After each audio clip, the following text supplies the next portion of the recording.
Okay, let's move on. Are you opposed to racing on Zwift? Do you think the platform is just unsuitable for any kind of respected form of racing? Respected. That is an interesting word that you chose to add there.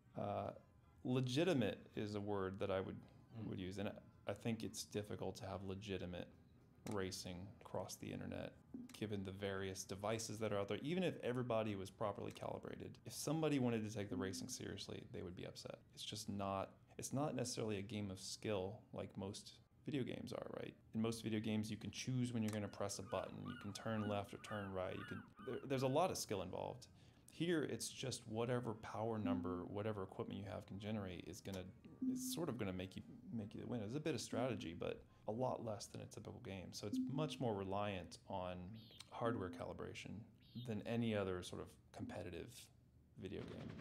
So I think the fun races on Zwift are fine, but when partnered with some of these kind of third parties that have popped up to help validate some of the racing, I think it can work. That's a lot of work these guys are putting in, and it's much appreciated. But to be fair, it's easier for them to say, "Hey, you're disqualified," than it is for us to say that to a paying customer. Yeah, sure, absolutely. I mean, you have the reputation of being anti-racing, or maybe anti-racing is too strong. Not believing the platform as it currently stands is an appropriate place for racing to take place that you can believe in. Something around that form of words. But the thing is, John, human nature being human nature, people want to race on Zwift. I mean, they really do. I mean, you've only to look at, the size and the passion of the racing community to see that people really do want to use Zwift for racing. So given that, does that not bring some kind of responsibility for you and Zwift to try to do as much as you can to facilitate racing on Zwift? I mean, there are a few things you could do to help racing on Zwift. Sure, we've got a whole list. One of the things we've done is add race results, which is the most accurate timing you can get. We'll probably continue to build on those. We're adding real-time placings while you're in an event. It'll show you exactly what place you are, which is currently impossible with the current way that the networking system works. We'll probably expose better tools to some of those third parties so that they can have a better handle on validating racers. But in short, it's like 5 to 8% of the users do races. So it's not, we're probably, in that respect, we might even be giving it more than 5 to 8% of our attention, given the percentage that do race on Zwift. So I'm not against it, but I don't want Zwift to be known as a racing game. It's much more than that. So that's where we're trying to be careful. It can be a place you can do a race, and as long as you understand it's for fun, it's great. Like, I've been in one of these, and it was fun, even though I got annihilated, and I know not to take it that seriously. Kind of related, esports. I mean, we've seen this Las Vegas event, and there is, a big history around people watching other people playing video games that you see could be a possibility. That model could be stretched to people watching other people racing on Zwift. You can see how it could possibly work because the validation issues are taken care of. Have you put any thinking time into that? Do you have a view? I haven't put much time thinking about it, but I feel like it might be a bit early. I think we're still trying to convince people they want to ride inside, much less watch other people ride inside.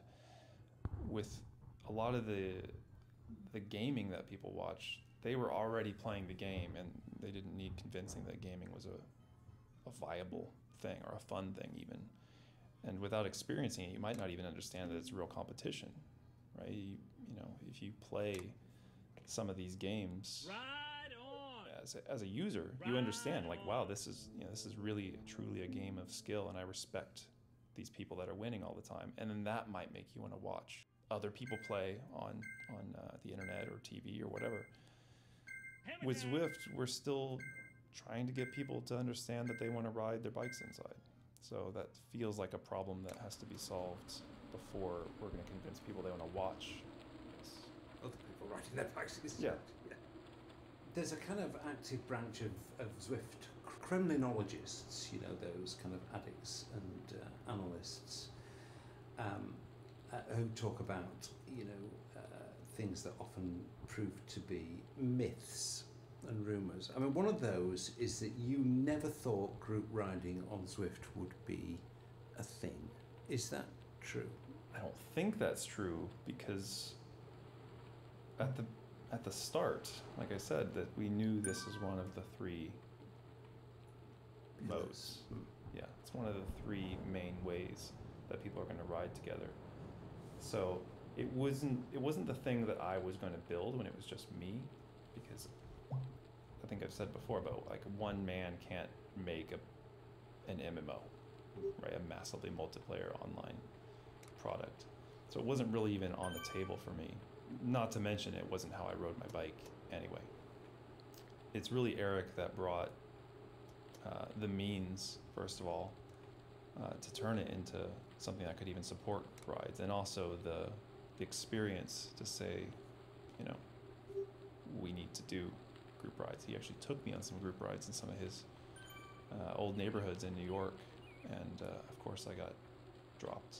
But everybody gets dropped on group rides. But you know, I enjoyed it, and I could certainly see how it fit into the product. So I don't know if it's fair to say, it's probably before I ever met the other co-founders, I would have said, like, yeah, maybe that's not a thing. Have you become more persuaded now that group rides are a big attraction at Zwift? The you know, the ability to ride with other cyclists from all over the world at any time that suits you, more or less. More than a couple years ago, no. I think,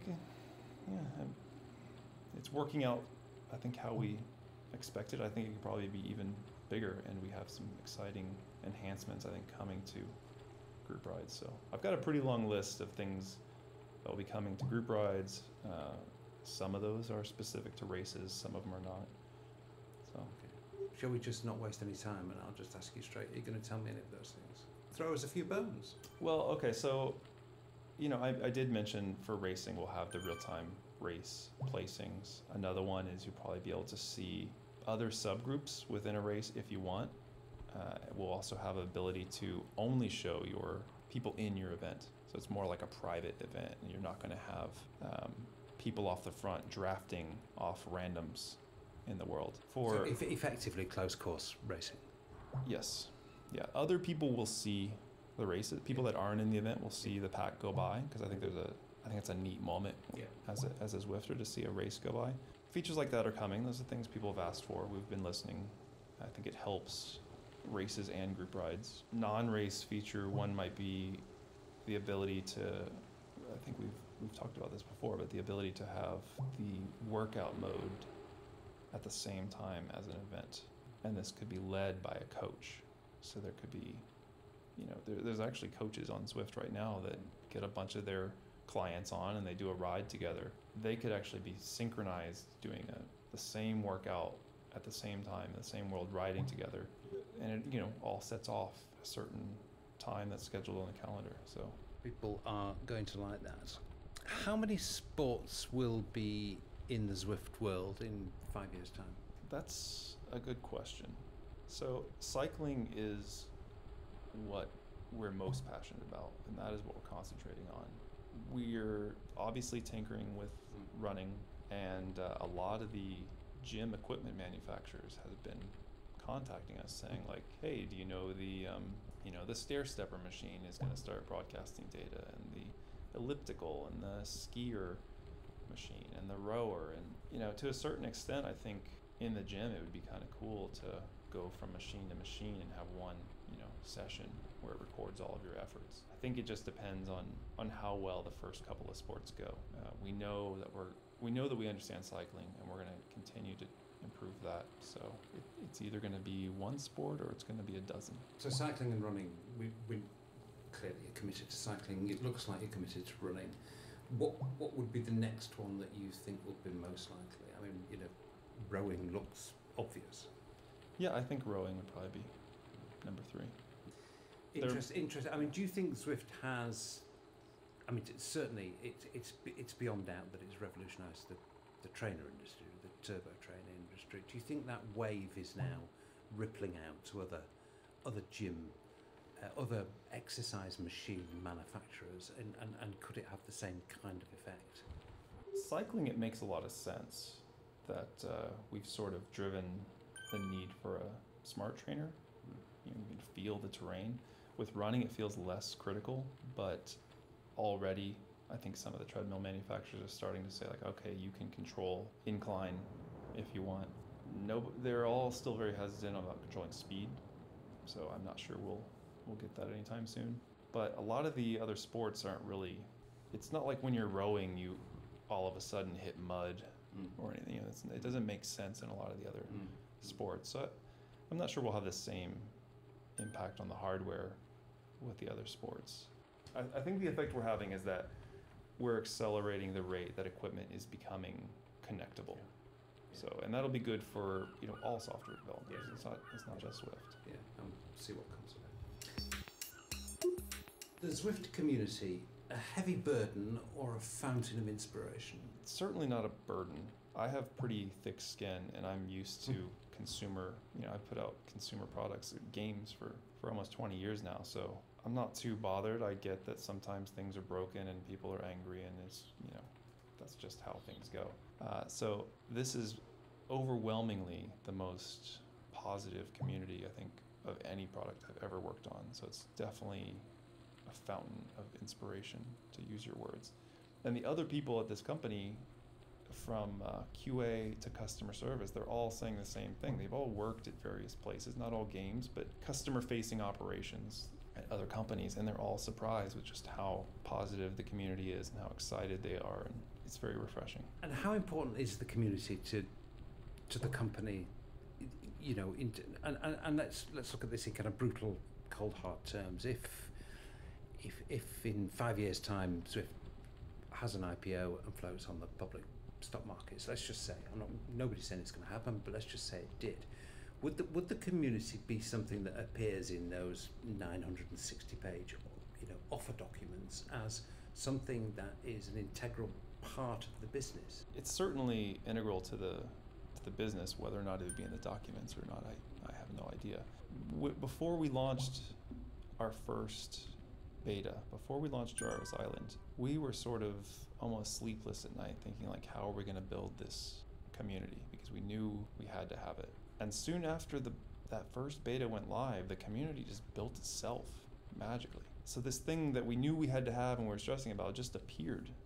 and so we've been very grateful, and we haven't, we try to make appearances on there and talk about, answer questions or address concerns, or, I don't think there's that many companies where you'll find the CEO or the various co-founders like chatting with customers on a weekly basis, but it's critical to the business, and I think it's critical to keeping everybody here excited about it as well. Like, good or bad, the people talking about it help get us excited to come to work every day as well. If nobody was using it, we would like our job much less. Yeah.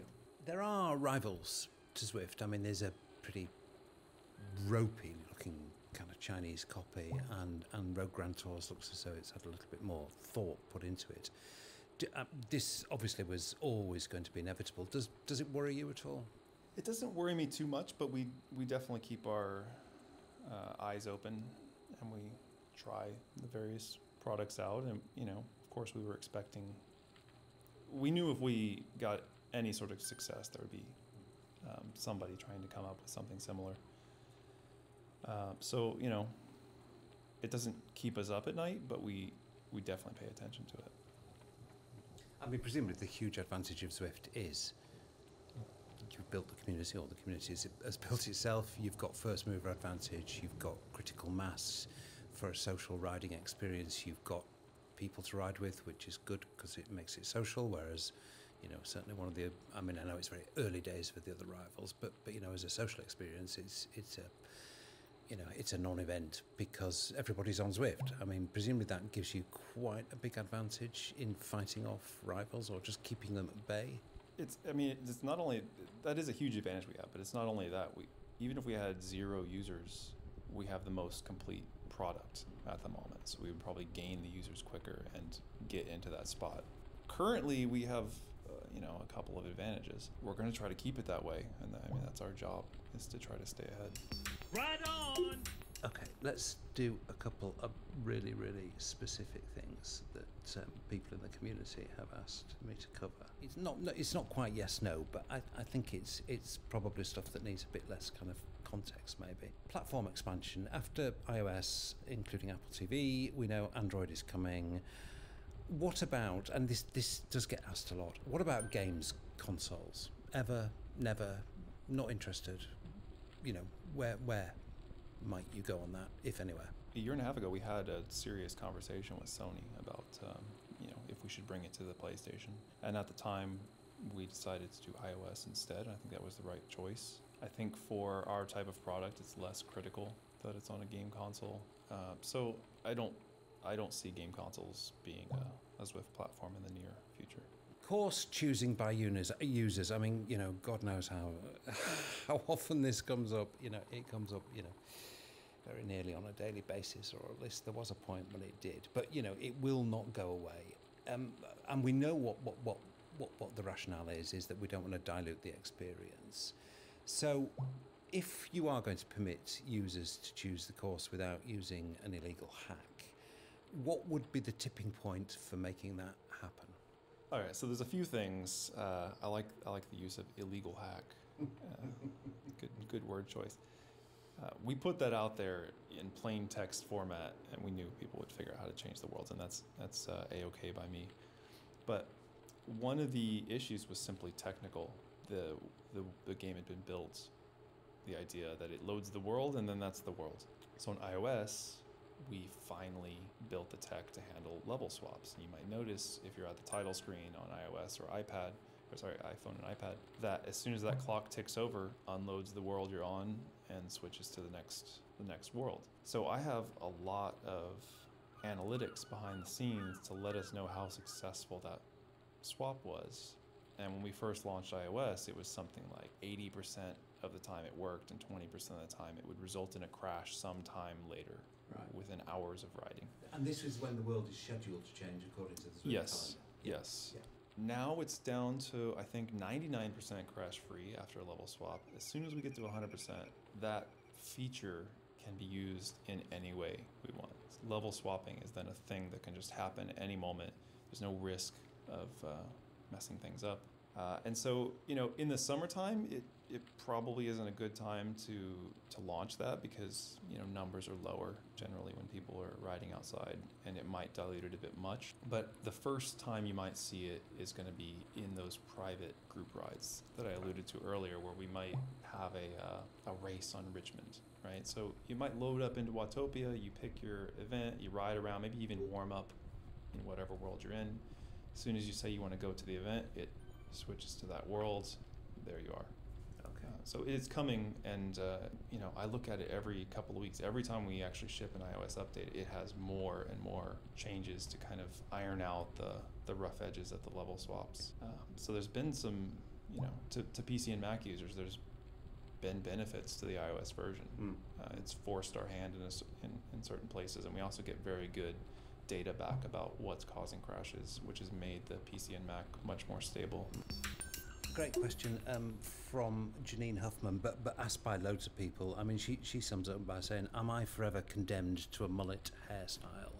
Avatar customization. Colin Pearman asked the same question, mostly in jest, but there's a serious point there. Any plans to weaponize the avatars? The point being, people want more customization and have done for ages. I mean, is it coming? Facial hair is coming. I can say that much. A lot of stuff is coming. Facial hair is coming very, very soon. Different hair colors, different hairstyles. We have some pretty scary looking bearded guys now riding around here at Zwift in our test build. So it's actually, the art has been scheduled and it is almost done. And then we're just going to be down to programming. I can see it getting built upon in the future. Maybe we go with I don't know what kind of things people are going to ask for down the road, but I watch some of these races and I see a cyclist kiss his necklace as he crosses the line. Maybe there's accessories like that we end up adding one day, and cyclocross season comes around and everybody's got the knee-high socks for women's cyclocross at least. So it could be things like that we do. Certainly more is coming for the running avatars as well. They're pretty much just stuck in cycling kit at the moment.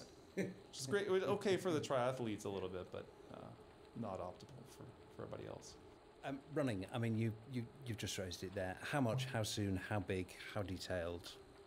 Running is it's a little bit of an experiment for us. We want to see if we can make running on a treadmill a bit more compelling. Cycling, it was easy. There's so many social components to riding. People often ride in groups. There's a lot of data generated from riding that might be interesting to the user. You can type on a keyboard while riding indoors. You can't really do that when you're running.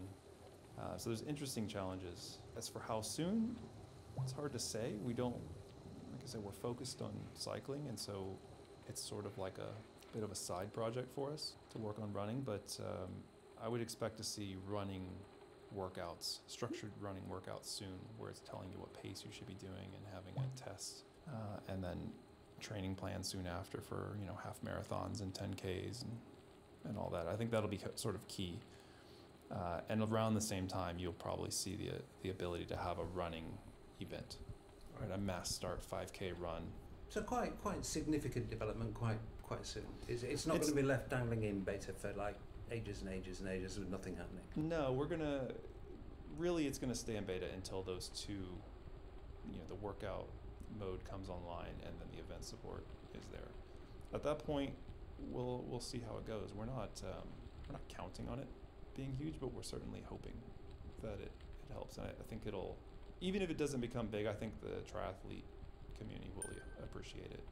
Will we ever be able to steer in Zwift? Now I know technically it's not terribly difficult. It's more of a should we steer in Zwift, or should we have steering enabled in Zwift that could be enabled, say, for racing only, or could it ever be an option that you are likely to present to the user base as something they might choose to do or not to do? I feel like the answer is yes, that it will become available at some point, but it's got to be in some way that's fair to the people that aren't using steering. So maybe we might try it out in a different game mode where it's, who knows, maybe it's mountain biking or something, right? Mountain biking, you're required to have the steering input, whatever that may be. I think that might work as a starting point to see how many people want to go through the effort. If you use Mobile Link, Zwift Mobile Link, our companion app, it actually is sending steering data to us. And has been for years. It uses the gyroscopes in the phone or the device. So assuming the phone is mounted on a... Assuming the phone is mounted on your handlebars, it's actually been sending us steering since the day it launched, because it was one of the things that we had been experimenting with. And again, even before we founded the company here, I had built a joystick that I was using for my home version of all this, right? It was just a thing that sat under my front wheel. So the trick is, right, and we can't count on all of our users wanting to even deal with steering. So it's going to be an interesting thing, right? If you could pick your line in a race and 80% of the racers were not picking their line, they might get upset. Or it's a condition of entry to that race that you enable steering. Yeah, but then you might not be racing the fastest guys, and you just now segregated these crowd of people that are used to racing together. It's a bit tricky, but I do think we'll introduce it in some way at some point. It adds an extra level of interaction. I've said it before, but we get one number like once a second or once every half second. We don't get a lot of input from the user, and we have to make this entire simulation that people see on the screen just from one power number, which is often delayed a second or two. And we're trying to have these huge pelotons riding around through beautiful landscapes based on this one number. So having two numbers would be great. Really quick fire section, because I have kept you for ages. What's happened to G Master? He worked hard over the summer and got the 6-month sort of winter period off. I don't know where he went to, but I suspect he'll be back as the weather is warming up.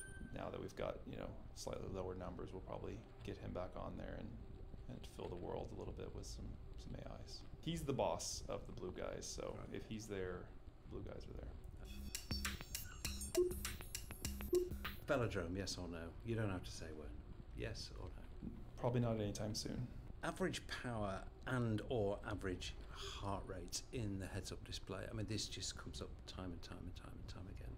Yes or no? Or are you just worried about putting too much data in that banner? I think having too much data is something we're concerned about in the heads-up thing. Post-ride, we do show things like average power, and I think that's where it actually matters the most. I've done a lot of training, and I'm not sure that a running average power is actually that useful, because usually you've warmed up or you've done an interval and you've rested. Like it's for a whole session to see while you're riding, I'm not sure it's totally relevant, but I'm certainly open to be convinced otherwise. Levels beyond 25, John, when? Well, they are coming. The feature that they've been blocked on has been pushed back, 8 times. Right. And maybe this is the year. we will uncork the levels regardless. I mean, we're still earning points, aren't we? Everybody's still earning points. Okay. We're still building things that will be rewards. Yeah. We're building up quite a nice library of items and stuff, but we're going to change how it works. And rather than have people at level 50 get rolled back and feel like they maybe missed out, we're just stopping it there, and then we'll change how things work a little bit, and I think it's for the better. Voice, yes or no? Yes. Soon. I'll give you a season. Maybe it's the summer. Kicker or Neo? No comments. A very wise answer. Do you listen to the Zwiftcast, and do you rage at what we say because we're so often speculating utterly inaccurately? How many angry emails have I sent you? I think it's 0. So I do listen to the Zwiftcast. I think I've probably missed a total of 2 episodes over the time. Like I said, I have pretty thick skin. I think it's good that you guys say what you're going to say. We're not putting tape over your mouth, right? And I think that comes through on the Zwiftcast. Absolutely, and that's very true. It's kind of important that people understand that. Very last question. Tell me something I should have asked. I didn't hear you ask what kind of donut I liked. Well, I gave you my best answers anyway. You don't need to bribe me with a donut. But for the record, it's jelly filled. Right on! John, thank you very much. You have been incredibly generous with your time, particularly as it's the end of the working day. And I'm very, very grateful for that. I'm sure the listeners will be too. Thank you very much, John. Yeah, I appreciate it. Enjoy talking with you every time. That's it, Zwifters, for this episode. I hope you enjoyed that conversation with John and agree with me that it provided some real insight into how he works and what goes on at Zwift. While I was there, I took the opportunity to get lots of interviews with lots of other backroom staff, and they had lots of interesting things to say. So look out for those on forthcoming episodes. Thanks very much for listening. See you next time.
Nice!